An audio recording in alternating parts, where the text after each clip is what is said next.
और इसमें पहला अधिकार धर्मोपदेशामृत नाम का है।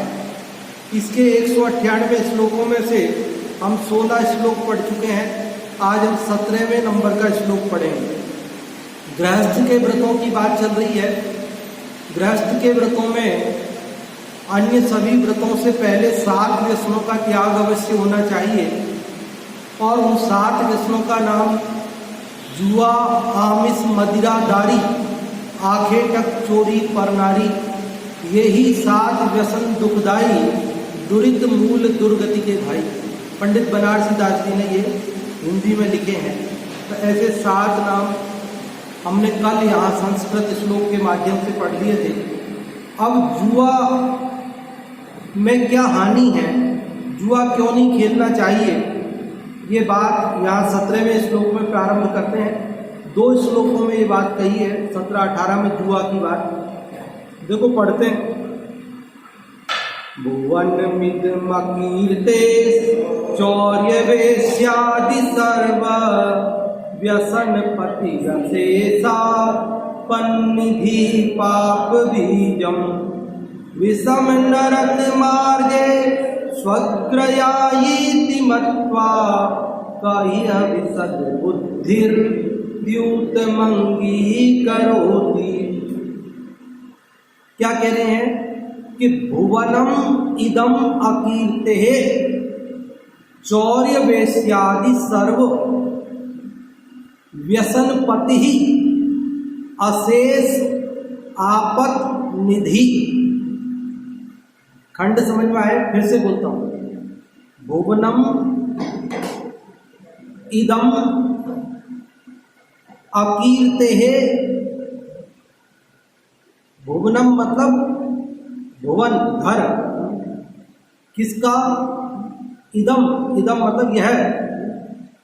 अकीर्ते है, अकीर्ते है मतलब अकीर्ति, कीर्ति मतलब यश, और अकीर्ति मतलब अपयश, कि ये अपयश का घर है। जुआ, जुआ खेलना क्या है? तो कहते हैं भुवनम इदम अकीर्ते है। भुवन का अर्थ लोक भी कर सकते हैं, कि इस लोक में यह अपयश का स्थान है। जो जुआ खेलता है उसका अपयश होता है, उसकी बदनामी होती है, लोग उसकी निंदा करते हैं। अपयश का कारण क्या है? जुआ खेलना। तो जुआ खेलने में क्या क्या बुराइयां हैं, कुछ बुराइयों की बात यहाँ करते हैं। और पहली बुराई बताते हैं कि भुवनम इदम अकीर्ते, कि यह अपयश का घर है। दूसरी बात, चौर्य वेश्यादि सर्व व्यसनपति। कैसा है ये? चौर्य वेश्यादि सर्व व्यसनपति। पति का मतलब होता है स्वामी, मालिक। तो कह रहे जो चोरी, वेश्या आदि समस्त व्यसनों का स्वामी है। जुआ क्या है? चोरी, वेश्यागमन आदि समस्त व्यसनों का स्वामी है ये। क्योंकि जो जुआ खेलता है, जब उसमें हार जाता है तो फिर चोरी करता है, और कर्जा ले लेता है। जब कर्जे वाले मांगने के लिए आते हैं तो घर छोड़ के भागा फिरता है, और भागा फिरता है तो घर से बाहर वेश्या आदि के यहाँ चला जाता है, वहां मांस भक्षण आदि करने लगता है, कहीं शराब का सेवन करने लगता है। ये सारी बुराइयां किसकी वजह से आई? जुआ खेलने की वजह से। इसलिए क्या कहा? जुआ को पहला कहा भुवनम इदम अकीर्ते, कि ये अकीर्ति मतलब अपयश का घर है। समझ लेना जुआ खेलने में कितनी हानियां हैं, समझो आप। और दूसरी बात, चौर्य वेश्यादि सर्व व्यसनपति। हमको लगता नहीं कि जुआ खेलने में कितनी हानि हो रही है। जुआ तो समझते ना आप, हार जीत की मुख्यता से धन आदि दांव पर लगाकर कोई भी खेल खेलना वो जुआ है। जुआ क्या है भाई? खेल में हार जीत तो होती है, वो तो कोई बात नहीं, लेकिन मैं हार गया तो तुझे इतने पैसे दूंगा, मैं जीत गया तो तू मुझे इतने पैसे देना, ये जुआ है। जुआ समझ गए ना? कोई आप ताश खेल रहे हैं और ताश में आपने शर्त लगा ली कि जीतेगा तो इतने 500 रुपये मैं दूंगा तेरे को, जो जीतेगा उसको देना, हारने वाला देगा जीतने वाले। अब क्या होगा? क्या होगा भाई? हार जीत तो खेल में चलती रहती है, लेकिन आपने जब पैसे रख दिए तो जब हारता जाएगा वो देता जाएगा, जो जीतता जाएगा उसे लालच बढ़ता जाएगा। हारने वाले को भी ये लगेगा एक बार और खेलता हूं, अब की बार जीतूंगा, अब की बार जीतूंगा, कभी तो जीतूंगा। समझ में आ रही बात? हारने वाले की भी तृष्णा खत्म नहीं होती, और जीतने वाले को ये लगता है अभी मैं एक आध बार हार भी गया तो क्या नुकसान है, अभी तो मैंने जीते हुए ही जाने, नुकसान तो कुछ है ही नहीं। इसलिए जुआ खेलने में हारने वाला भी और जीतने वाला भी दोनों ही पीछा नहीं छोड़ते हैं, और आखिरकार दोनों बर्बाद होके एकदम।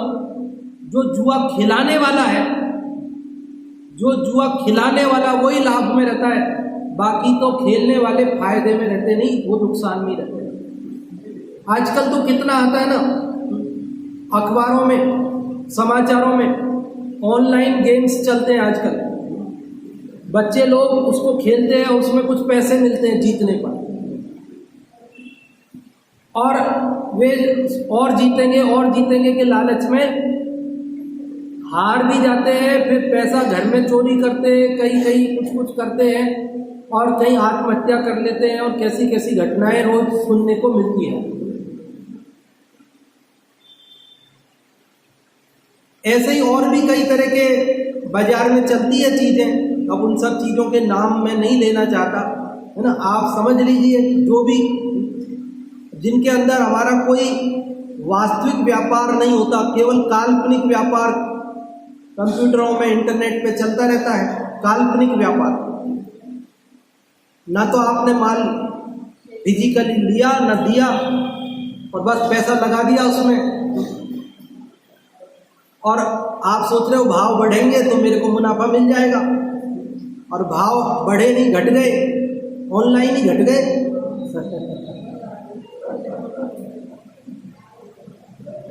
अरे कोई व्यापारी व्यापार करे, माल खरीदे और भाव घट जाए, वो अलग बात है। वो ग्राहकों को आपूर्ति करे और फिर उसमें नुकसान हो जाए, वो अलग बात है। लेकिन काल्पनिक व्यापार कर रहे हैं, जिसमें ना तो कोई सामान लेना है, ना किसी को देना है, ना तो किसी ग्राहक की सेवा है, उसमें कुछ भी नहीं है, बस काल्पनिक। बल्कि और जो वास्तविक व्यापारी हैं उनके लिए माल की शॉर्टेज हो गई, वो खरीद के उन्होंने गोदामों में फिक्स कर दिया। अब वो बाजार में तो गरीब आदमी को माल नहीं मिल रहा।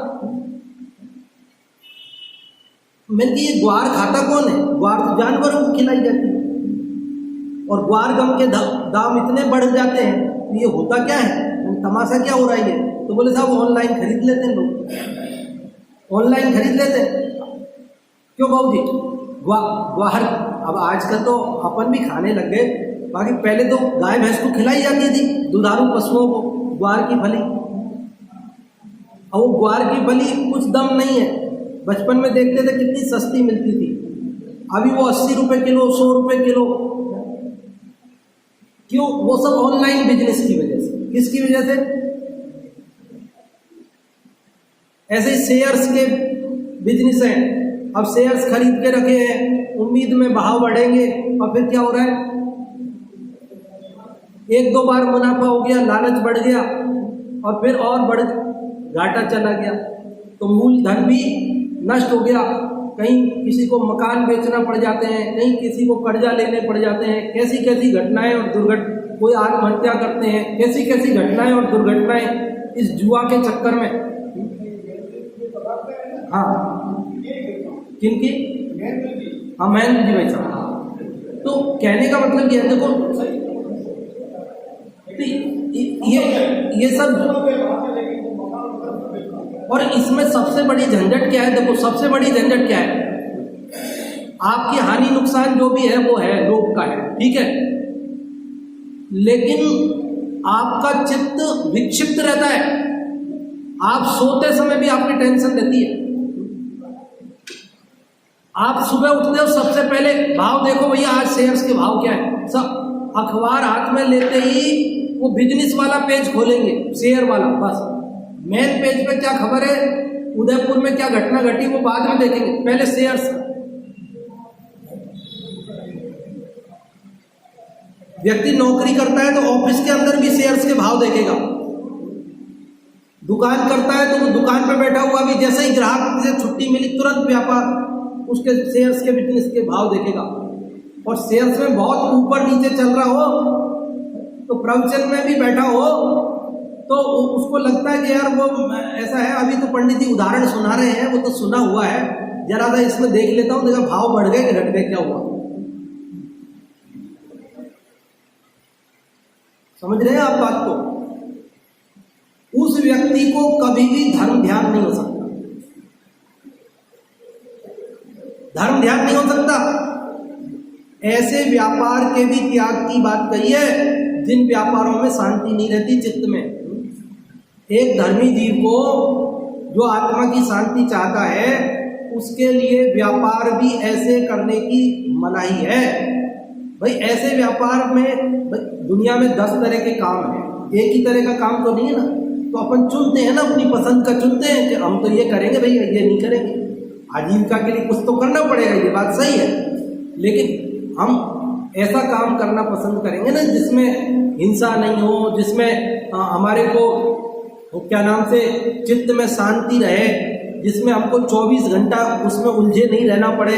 8 घंटे 4 घंटे काम करने से हमारा पेट पालन हो जाए, परिवार पालन हो जाए, ऐसा चुनने की कोशिश करते कि नहीं करते हैं। और फिर शेयर्स के अंदर तो मांस बेचने वाली कंपनियों के भी होते हैं, शराब बेचने वाली कंपनियों के भी होते हैं, और नाना प्रकार के कुछ उल्टे सीधे काम करने वाली कंपनियों के भी होते हैं।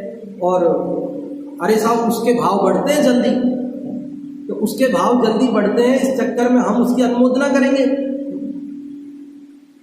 हम उसमें भागीदार। शेयर का मतलब क्या होता है? हिस्सा, भाग। अब वो मान लो KFC का है,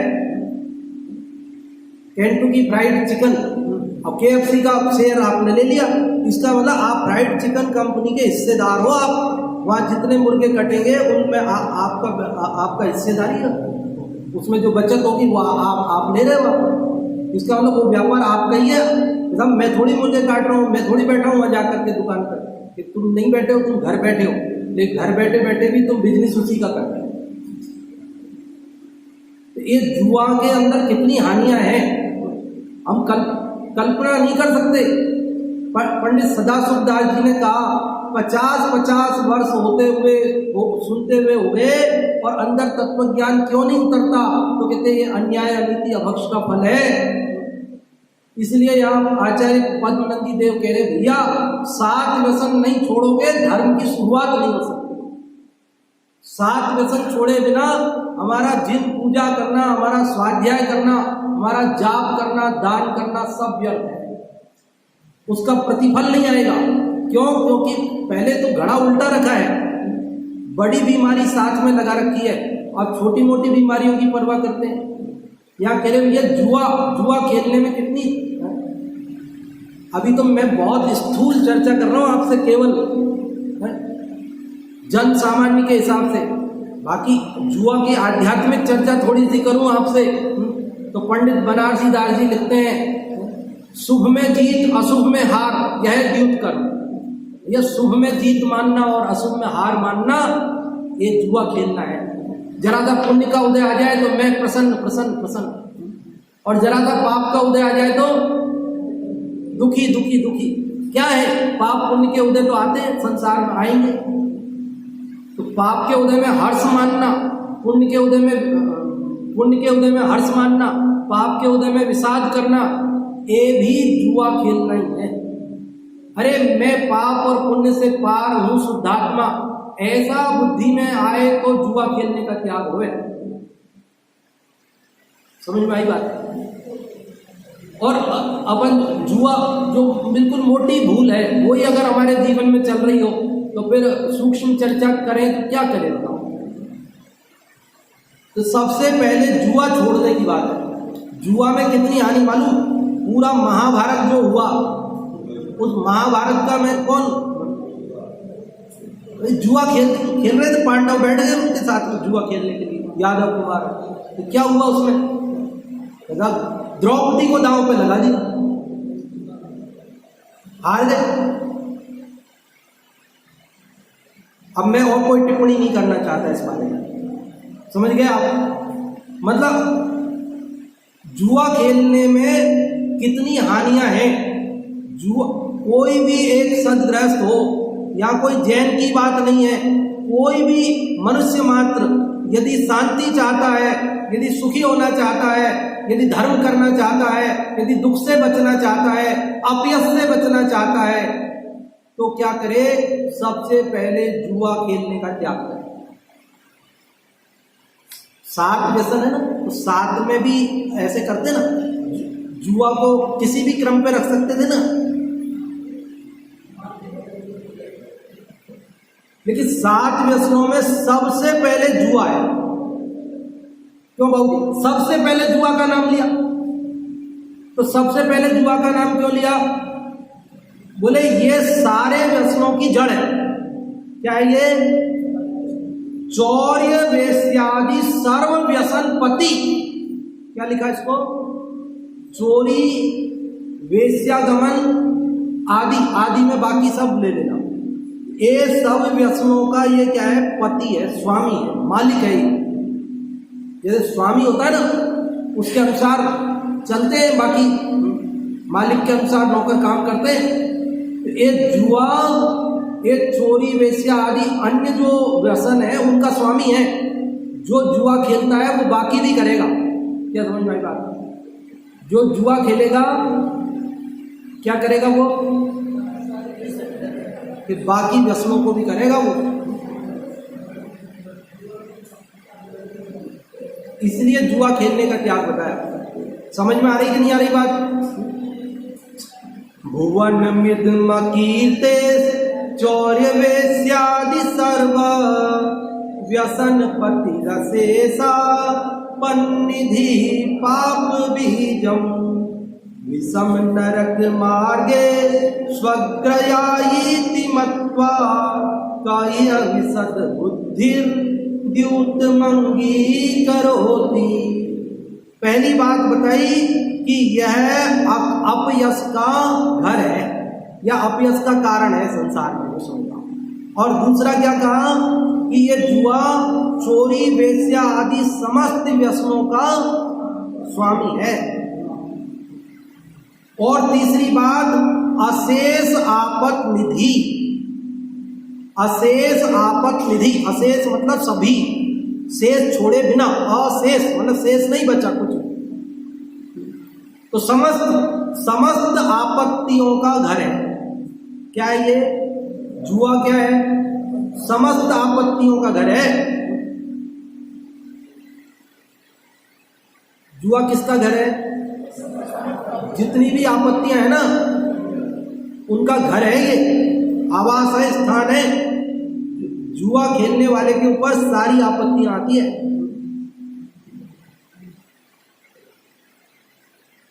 जुआ की वजह से तो पकड़ा गया था ना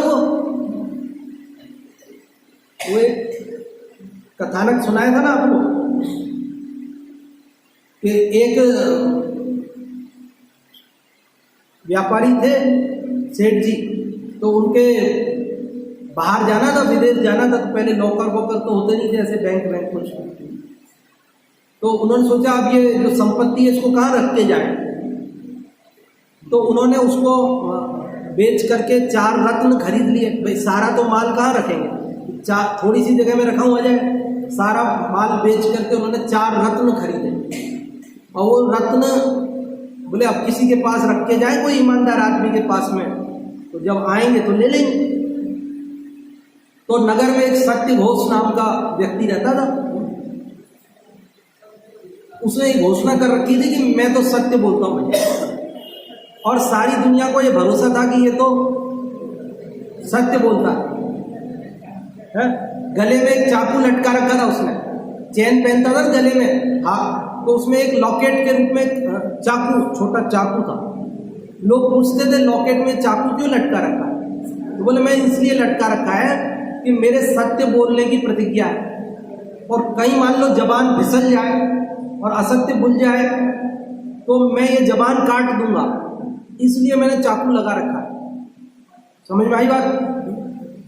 तो लोगों को भरोसा था भाई ये तो सत्य बोलता है, झूठ बोलेगा नहीं। तो वो सेठ जी ने क्या किया, अपने 4 रत्न उस सत्य घोष के पास, तो भैया तुम रख लो, जब हम आएंगे तो दे देना भैया। तो उसने कहा देखो हमें दूसरे के माल से कोई मतलब नहीं है, तुम रख जाओ, लेकिन हम तुम्हारे माल के हाथ नहीं लगाएंगे। ये घर पड़ा, तुमको जहां मर्जी हो घर में रख दो और आओ अपने हाथ से ले लेना, हम दूसरे की चीज को छूते नहीं है। तो और पक्का भरोसा हो गया, आज भी बहुत ईमानदार है भाई, है? अपनी जगह चिन्हित करके रख दो भाई, है? भाई लॉकर में जाते हैं अपन तो बैंक वाले थोड़ी रखते हैं अपने हाथ में से लेकर के, वो कहते हैं रख जाओ आप अपना, और अपन रख जाते हैं।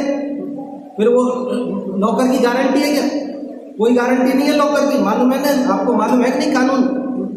आप जो एफडी कराते हो उसकी तो 5 लाख की गारंटी है, पहले 1 लाख की थी, आजकल 5 लाख की हो गई। आपने भले 5 करोड़ की भी एफडी की हो, लेकिन 5 लाख की गारंटी है बस, उससे ज्यादा नहीं मिलेंगे। अगर कुछ हो गया, बैंक डूब गया, तो 5 ही मिलेंगे, 5 लाख ही मिलेंगे, उससे ज्यादा नहीं मिलेंगे। उससे कम होंगे तो कम मिलेंगे, और उससे ज्यादा कितने भी हो तो 5 ही मिलेंगे। और लॉकर की 5 रुपए की भी गारंटी नहीं है। लॉकर में आपने चाहे 10 करोड़ का सामान रखा हो और वहां चोरी हो जाए लॉकर में, बैंक में, तो आप कहो मेरा तो इसमें इतने का सामान था, तो आपको 5 रुपए भी नहीं मिलेंगे। वो कहेंगे हमें थोड़ी पता है तुम्हारा क्या था और क्या नहीं था, तुमने लेके खाली कोई लॉक लगा के रखा होगा, हमें क्या पता तुमने क्या रखा और क्या नहीं रखा, वो हमको नहीं पता। तो अपन जैसे रख के चले जाते उसमें, अपने को क्या पता, उनको क्या पता। तो ऐसे वो सत्य घोष ने रखवा दिया। फिर क्या हुआ कि जब वो व्यापारी लौट के आया और उसने सत्य घोष से कहा कि वो हमारे 4 रत्न थे, तो उन्होंने कहा देखो हम तो हाथ लगाते ही नहीं है, तुमने जहां रखे वहां से ले लो। अब वो गया, उसने अपनी जगह देखा तो वो तो खुद ही पड़ी थी, जगह खाली थी वो जगह, मिट्टी खोद के दबा के छुपा के गया था, लेकिन वो सब गायब। अब उसने कहा भैया देखो हमारे जीवन भर की पूंजी है और दो। तो उसने कहा भाई देखो हमने तो हाथ ही नहीं लगाया, हम क्या करें। दरअसल क्या उसका मन मलिन हो गया था, लालच आ गया था और उसी ने उसको निकाल लिया था, लेकिन वो तो बदल गया। तो अब ये व्यापारी, अब सोचो जिसकी सारी जिंदगी की कमाई लुट जाए प्रौढ़ अवस्था वृद्धावस्था में, वो क्या करेगा। तो वो दिमागी संतुलन खो गया उसका, मतलब पागल जैसा हो गया और सब जगह बोलता था सत्य घोष चोर है, सत्य घोष चोर है। तो लोग विश्वास नहीं करते थे, अरे सत्य घोष तो चाकू रखता है, झूठ बोलता ही नहीं है, लोगों को भरोसा नहीं हुआ। लेकिन अब वो क्या करे बेचारा, उसका तो धन लुटा है। जब वो तो सत्य घोष चोर है बोलता था, लोग कहते पागल हो गया है, पागल हो गया, ध्यान मत दो इसकी बात। राजा के महल के पीछे रात भर वो चिल्लाता था सत्य घोष चोर है। तो रानी ने कहा एक दिन राजा से कि क्या बात है, ये रोज रोज चिल्लाता है, तो जरा पता लगाइए कि सत्य घोष चोर है कि नहीं है। बोले पागल है, सत्य घोष तो ईमानदार आदमी है, नगर में प्रतिष्ठा है उसकी, वो ऐसा नहीं कर सकता। तो रानी ने कहा कि कोई तो बात होनी चाहिए, आखिरकार ये पागल है तो कभी कुछ बोलना चाहिए, कभी कुछ बोलना चाहिए। भाई पागल आदमी तो कभी कुछ बोलता है, कभी कुछ बोलता है। वो एक ही बात बोल रहा है कि 4 रत्न मेरे चुराए उसने, सत्य घोष चोर है, इसके अलावा कुछ बोलता नहीं।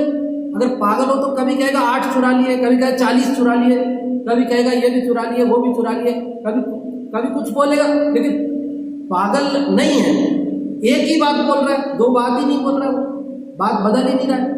इसका मतलब उसमें कुछ बात में सच्चाई हो सकती है। तो राजा ने ध्यान नहीं दिया, तो रानी ने कहा ठीक है मैं पता लगा। रानी ने अपनी दासियों को भेज करके सत्यघोष को बुलवाया कि अब आकर के क्या कि यहाँ पे वो जुआ खेलता था चौपड़, अब उसमें वो उन्होंने रानी ने कहा कि आज खेलो, आ जाओ। अब रानी होशियार थी खेलने में, उसको हरा दिया। अब दोबारा शर्त रखो, तो भैया वो रत्न लेंगे, ये लेंगे, अंगूठी लेंगे, अंगूठी। हार गए तो अंगूठी देनी है। अब सत्यघोष हार गया तो अंगूठी ले ली उसकी, और रानी ने दासी को वो अंगूठी लेकर के सत्यघोष के घर भेज दिया। अब पहले मोबाइल तो थे नहीं कि फोन कर दे ये लेने आ रहा है, इसको वो दे देना। तो दासी ने कहा कि वो देखो ये अंगूठी पहचानती हो, तुम्हारे पति की है ना, सत्यघोष की है? बोले हाँ। तो बोले उन्होंने ये निशानी दे के भेजी है, और उन्होंने कहा है कि वो जो अपने तिजोरी में लॉकर में अंदर जो वो रखे हैं ना रत्न, वो जरूरत है उनको दे दो, उनको मंगाए, तो दे दिए। भाई विश्वास हो गया ना उसकी अंगूठी देखकर। तो वहां जाकर के रानी ने अपने रत्नों में मिलाया, और मिला करके उस पागल को बुला करके उससे कहा कि पहचानो इनमें कौन से रत्न है तुम्हारे। भाई यूं झूठ नहीं बोलते कोई भी रत्नों को। तो उसने अपने 4 रत्न पहचान लिए। रानी ने देख लिया मेरे रत्नों में से नहीं उठाया इसने, वही 4 रत्न उठाए हैं, इसका मतलब ये आदमी सही है। और जब राजा को ये सारी बात रानी ने बताई, और फिर वो उसको दंड दिया गया और उसको उसके रत्न दिए गए। तो मैं आपसे ये कह रहा हूँ, चोर कैसे पकड़ में आया? जुआ से। किससे पकड़ में आया? भाई वो सत्यघोष जुआ नहीं खेलता होता तो पकड़ में नहीं आता। तो अगर आप बचना चाहते हो तो अभी जुआ मत खेलो।